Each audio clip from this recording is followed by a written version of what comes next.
किस बला को कहते हैं एलियन? क्या चांद पर हो सकते हैं एलियन? यदि हाँ तो क्या एलियन लैंडर पर हमला भी कर सकते हैं? और क्यों 75% मून मिशन हो जाते हैं फेल?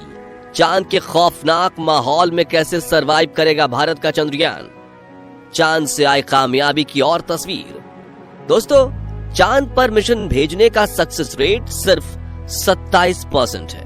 यानी कि चांद पर भेजे गए 100 में से सिर्फ 27 मिशन ही सफल हो पाते हैं, जबकि 73 मिशन चांद पर पहुंचने के रास्ते पर या लैंडिंग के दौरान या रिसर्च के दौरान फेल हो जाते हैं। जबकि मंगल ग्रह चांद से ज्यादा दूर होने के बावजूद वहां भेजे गए मिशन का सक्सेस रेट 40% है।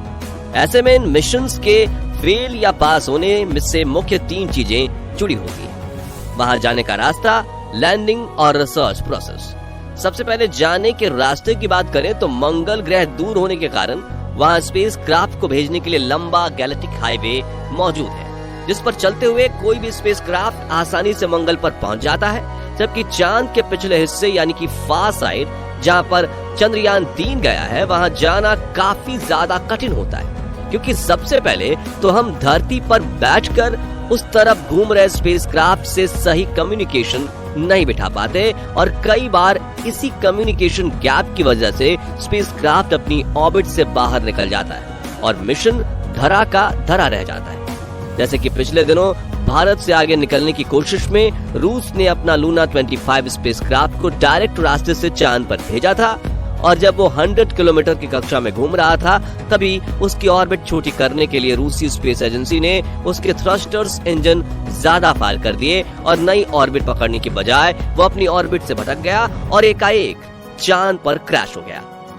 इसी के साथ रूस का भारत से आगे निकलने का सपना भी चांद की मिट्टी में मिल गया। लेकिन हमारे चंद्रयान 3 ने इस रास्ते को पार करके चांद तक पहुंचने में जीत हासिल कर ली है।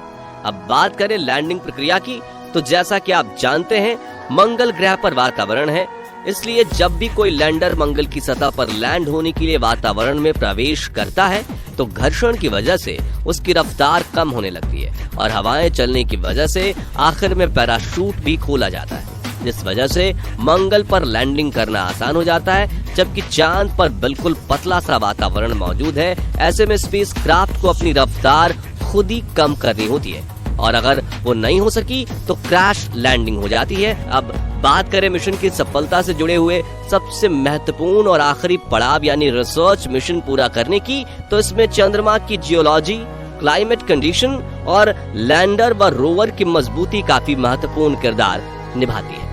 और इस वक्त चंद्रयान 3 अपने मिशन के इसी मुश्किल पड़ाव से गुजर रहा है। दोस्तों, आपको धरती से तो चांद एक गोला दिखेगा, लेकिन असल में यह अंडाकार है। इंसानों को धरती से चांद का अधिकतम 59% हिस्सा ही दिखाई देता है, जिसे नियर साइड कहा जाता है। और अमेरिका, रूस व चीन जैसे देशों ने अपने सभी मून मिशन चंद्रमा के इसी नियर साइड में किए हैं, जबकि बचे हुए 41% हिस्से यानी फार साइड में आज तक कोई नहीं पहुंच पाया।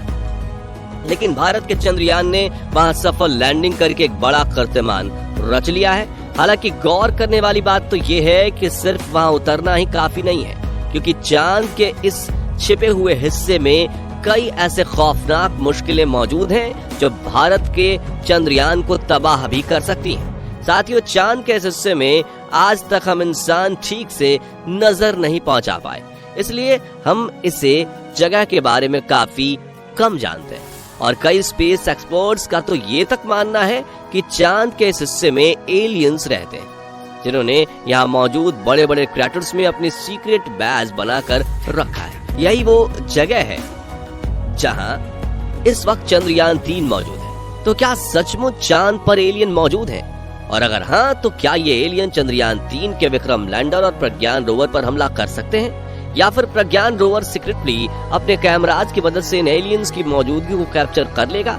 हालांकि इसरो ने अपने मिशन के इस पहलू पर कोई विशेष चर्चा नहीं की है, लेकिन अगर प्रज्ञान रोवर एलियंस की खोज कर लेता है तो ये स्पेस मिशन के इतिहास की सबसे बड़ी खोज होगी, जिससे हम नासा, रूस और चीन जैसे महाशक्ति देशों को पीछे छोड़कर स्पेस रेस में सबसे आगे निकल जाएंगे। असल में दोस्तों, समय समय पर बहुत से लोगों ने इस तरह की बातें और दावे किए हैं, लेकिन हम आपको बता दें कि ये सब सिर्फ कॉन्स्पिरेसी थियरीज हैं, यानी अपने दावों को सही और सच साबित करने के लिए उनके पास कोई सबूत नहीं है। अब बहुत से लोग इन कॉन्स्पिरेसी थियरीज को सच मानते हैं और बहुत से लोग इन्हें बेबुनियाद समझते हैं। खैर जो भी हो, अब हमारा चंद्रयान 3 चांद के इस इलाके में पहुंच चुका है और आज तो नहीं कल इस रहस्य से भी पर्दा उठ ही जाएगा। आपको ये जानकर हैरानी होगी कि चांद की सतह पर पिछले करोड़ों सालों से उल्कापिंड की बारिश हो रही है, जिसने चांद की सतह पर बड़े बड़े क्रैटर्स बना दिए हैं।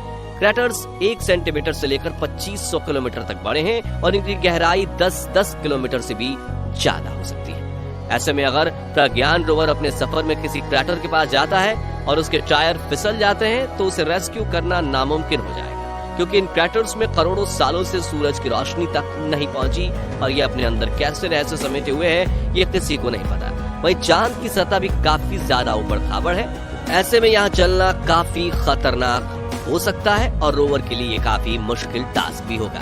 इसके अलावा दोस्तों, चांद अपनी क्लाइमेट कंडीशन से भी स्पेसक्राफ्ट पर काफी खतरनाक वार करता है।